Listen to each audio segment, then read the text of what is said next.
bills, yung VAT abolition, yun talaga yung pinaka-tinututukan ko. Kasi ang problema dito is yung VAT, it's kind of like transaction between the government and the people.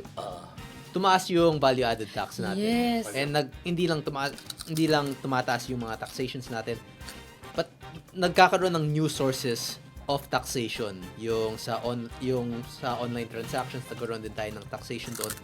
Pero ba't hindi natin nakikita ba't hindi dumadami yung mga proyekto ng government? If anything, ever since na tumaas yung tax, mas lalong kumonti yung naging projects ng government. Mas lalong Dapat lumala may yung budget na tayo sitwasyon na natin. tumaas ang tax no? Tama. Ayun. And in that case, doon mo talagang makikita doon mo matatanong kung saan pumupunta yung pera ng taong bayan. Yun, oo. And yung sa VAT abolition bill ko kasi, it's a form of check and balance. It's not just to help the average citizen, pero it's also a form of check and balance in our governance that if you keep taxing people and they do not show any projects in response to those taxes, then you deserve to have those taxes taken away.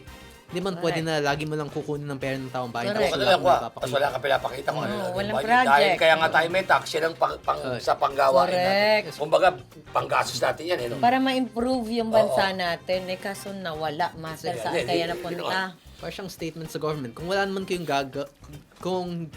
gagamitan ng tax money, edi wag na kayong kumuha ng malaking tax. Tama. Oo, so wala naman pagkagamitan. If you're not using these sources of revenue, then you don't deserve these sources of revenue. They do not deserve the increased taxation. They do not deserve the 12% value-added tax. And the Filipino people do not deserve this type of abuse from our own government.